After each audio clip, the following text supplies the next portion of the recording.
इस मूवी में हमें एक इंतहाई एडवांस दुनिया दिखाई जाती है और यही हमें एक साइंस कॉर्पोरेशन को दिखाया जाता है। पर इस कॉर्पोरेशन रेप्लिकेंट्स बनाए जाते थे। ये रेप्लिकेंट्स कोई आम रोबोट नहीं बल्कि लैब में तैयार किए गए इंसान हैं। आम इंसानों से कहीं ज्यादा तेज और ताकतवर। इंसानों ने इनका इस्तेमाल नौकरों से भी बदतर किया। इन्हें ऐसी जगहों पे भेजा जहाँ इंसान खुद नहीं जा सकते थे। जब इंसानों की ज्यादतियां इन रेप्लिकेंट्स पे बढ़ती चली गईं, तो इन रेप्लिकेंट्स ने मिलकर इंसानों से जंग का फैसला किया, जिसके नतीजे में हजारों इंसान मारे गए। इस जंग को खत्म करने के लिए ब्लेड रनर सामने आए, जिनका काम रेप्लिकेंट्स को देखते ही मार देना था। जहाँ हम ऑफिसर के से मिलते हैं, जो कि ब्लेड रनर का काम करता है। असल में ये भी एक एडवांस रेप्लिकेंट है, जो अपनी हकीकत भी जानता है कि वो एक रेप्लिकेंट है। वो कभी अपने ऑनर के खिलाफ काम नहीं करता। ऑफिसर के का काम सभी इलीगल रेप्लिकेंट्स को खत्म करने का है जो इंसानों के खिलाफ हैं। ऑफिसर के इस वक्त एक ऐसे रेप्लिकेंट को मारने के लिए आया था जिसने अपने ओनर को धोखा देके अपनी एक दुनिया बसा ली थी। ऑफिसर के उसे मारने के बाद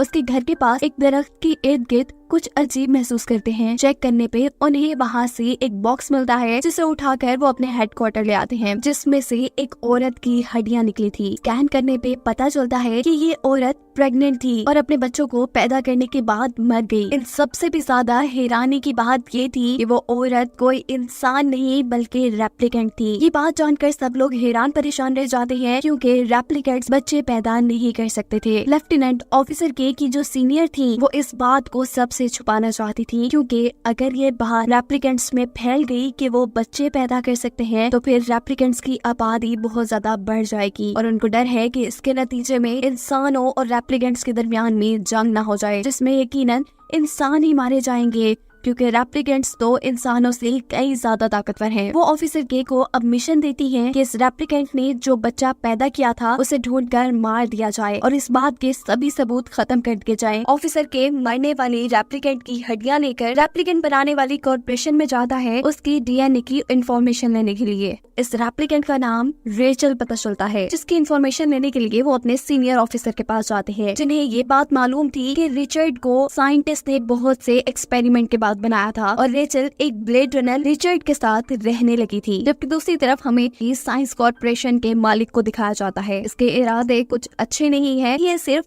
प्रॉफिट बनाने के बारे में सोचता है। इस साइंटिस्ट का इरादा था कि इंसानों को दुनिया के अलावा बाकी सभी प्लैनेट्स पे भी कब्जा कर लेना चाहिए। उसकी कंपनी के लोग 9 प्लैनेट्स तक तो पहुंच चुके थे, पर बाकी पर भी वो कब्जा करना चाहता था, जिस काम के लिए उसे बहुत से रेप्लिकेंट्स की जरूरत थी। पर प्रॉब्लम ये थी कि इतने रेप्लिकेंट्स को बनाना काफी मुश्किल था और इनकी जिंदगी भी सिर्फ 4 साल की होती है। उसी दौरान उसे खबर मिलती है कि ऑफिसर के उसकी कंपनी में आए थे और उसने किसी रेचल नामी रेप्लिकेंट का पता किया है, जो कि इंतहाई एडवांस रेप्लिकेंट थी, जिसने एक बच्चे को भी जन्म दिया था। और ये सब इसलिए था क्योंकि रेप्लिकेंट बनाने वाले साइंटिस्ट ने भी उसे बहुत से एक्सपेरिमेंट्स के बाद बनाया था। इस साइंटिस्ट को तो जैसे एक नई होप मिल गई थी। वो अपने लोगों से पुलिस हेडक्वार्टर से उसका डीएनए लाने को कहता है, ताकि वो पता चला सके कि बच्चे पैदा करने वाला रेप्लिकेंट कैसे बनाया जा सकता है। ऑफिसर के जो रेप्लिकेंट से पैदा हुए बच्चे को मारने के मिशन पे था, वो दोबारा उस दरख्त के पास जाता है जहाँ से उसे हड्डियों का बॉक्स मिला था। दरख्त पर उसे एक डेट नजर आती है और उसे याद आता है कि बचपन में उसके पास भी एक लकड़ी का घोड़ा था जिस पर यही डेट लिखी थी। यहाँ इस सीन में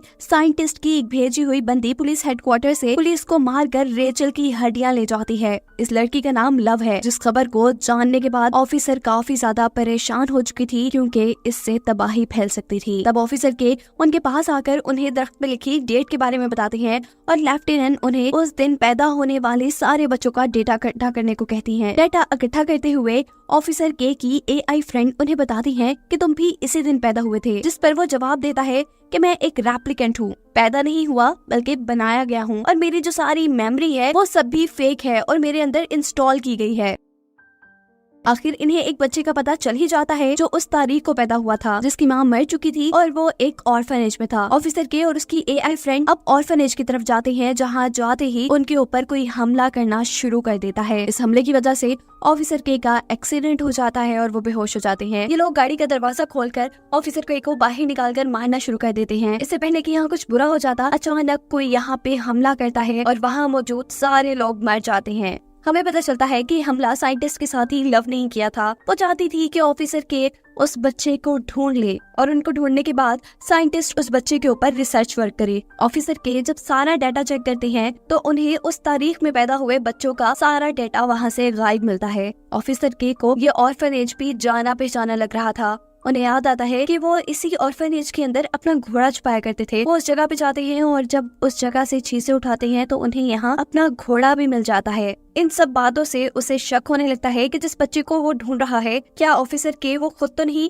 अब वो एक रेप्लिकेंट के पास जाता है जो कि साइंस कॉर्पोरेशन के लिए काम करती थी और सभी रेप्लिकेंट्स की मेमोरी को डिजाइन करती थी। वो के को स्कैन करती है और उसे बताती है कि तुम्हारी जितनी भी मेमोरी है वो रियल है, उसे मैंने डिजाइन नहीं किया। ऑफिसर के का शक अब यकीन में बदल चुका था। वो इस ऑफिस से बाहर निकलते हैं तो लेफ्टिनेंट सर उसे अरेस्ट करने के लिए आई थी क्योंकि उन्हें लग रहा था कि ऑफिसर के उन्हें धोखा दे रही है। उनका मेथ टेस्ट भी किया जाता है जिससे ये पता चलाया जा सकता था कि रेप्लिकेंट अपने मालिक को धोखा तो नहीं दे रहा और इस टेस्ट में ऑफिसर के फेल हो जाते हैं। अपनी सफाई में ऑफिसर के लेफ्टिनेंट से झूठ बोलते हैं कि जिस बच्चे की आप तलाश कर रही थी उसे मैं मार आया हूँ और इसी वजह से परेशान हूँ। शायद यही वजह है कि मशीन्स मेरे एक्सप्रेशन को डिटेक्ट नहीं कर पाई। कि अपने आप को बचाने के लिए और केस खत्म करने के लिए ये सारा झूठ बोल रहा था। ऑफिसर के अब बहुत ज्यादा परेशान थे। उसके पीछे बहुत से लोग पड़े हुए थे, उसके अपने डिपार्टमेंट के लोग भी और साइंस कॉर्पोरेशन के लोग भी। वो सबसे पहले तो अपनी लोकेशन अपनी एआई फ्रेंड के जरिए चेंज कर देता है और फिर अपने हॉर्स को लेकर कुछ टेस्ट करवाने जाता है जहां उन्हें इस हॉर्स के ऊपर कुछ रेडिएशंस का पता चलता है। इन रेडिएशंस के बारे में जानते जानते वो पहुंचता है एक होटल तक जहां पर उसे मिलता है रिचर्ड यानी वही रेप्लिकेंट जो रेचल के साथ रहता था। यहाँ पुलिस डिपार्टमेंट में लव जो कि साइंटिस्ट के साथ ही है वो लेफ्टिनेंट के पास आती है और उससे ऑफिसर के का पूछती है और उससे कहती है कि जिस बच्ची की तलाश तुम लोग कर रहे हो उसे के ने मार दिया है। ये सुनते ही लव गुस्से में आकर लेफ्टिनेंट को मार देती है और उनके सिस्टम पे के की लोकेशन चेक करती है। यहाँ रिचर्ड ऑफिसर के को अनजान जानते हुए उन्हें मार रहा था। तब ऑफिसर के उसे शांत करते हैं और उससे रेचल के बारे में पूछना शुरू करते हैं। रिचर्ड बताता है कि रेचल के बच्चा पैदा होने से पहले ही मैं उसे छोड़ आया था क्योंकि हमारे पीछे बहुत से लोग पड़े हुए थे और हमने अपने आप को बचाने के लिए रेप्लिकेंट्स फ्रीडम मूवमेंट की मदद ली थी और उन्हीं के बनाए प्लान के अकॉर्डिंग मुझे अपनी बीवी को छोड़ना पड़ा। उन मूवमेंट वालों ने बच्चे को ऑर्फनेज में डाल दिया और मेरा काम सिर्फ इतना ही रह गया उस बच्चे के पैदा हुए सारे सबूतों को मिटाना। इसीलिए मैंने ऑर्फनेज से उस दिन के सारे रिकॉर्ड फाड़ दिए। इतनी देर में यहाँ पे लव और साइंटिस्ट के लोग आ जाते हैं ऑफिसर के की लोकेशन को ट्रेस करते हुए। वो रिचर्ड को यहाँ से ले जा रहे थे जबकि लव को ऑफिसर के पे इसलिए गुस्सा था कि उसने उस बच्चे को मार दिया। और हम देखते हैं कि कुछ देर बाद रेप्लिकेंट फ्रीडम मूवमेंट के लोगों ने आकर ऑफिसर के को रेस्क्यू कर लिया था। ऑफिसर के को जब होश आता है तो उस ग्रुप के लीडर उसके पास आते हैं जिससे ऑफिसर के रेचल के बच्चे के बारे में पूछते हैं। ये लीडर बताती है कि रेचल ने एक लड़की को जन्म दिया था। ये सुनकर वो और ज्यादा शॉक हो जाता है। उसे लग रहा था कि वो रेचल का बेटा है। वो लीडर से पूछता है तो फिर मैं कौन हूँ। वो बताती है कि तुम एक आम रेप्लिकेंट हो और असल में रेचल की बेटी वो लड़की है जो साइंस कॉर्पोरेशन में काम करती है रेप्लिकेंट्स की मेमोरी डिजाइन करने का। और हमें पता चलता है कि ऑफिसर के की जितनी भी यादें थी वो असल में उसी लड़की की यादें थी। इसीलिए उस लड़की को लग रहा था कि उसने ये सारी यादें डिजाइन नहीं की। अब रेप्लिकेंट फ्रीडम मूवमेंट की भी ऑफिसर के को कहती है कि तुम्हें किसी भी हाल में रिचर्ड को मार देना होगा क्योंकि अगर साइंस कॉर्पोरेशन ने उसकी मेमोरी को स्कैन किया तो उन्हें असल बच्चे का पता चल जाएगा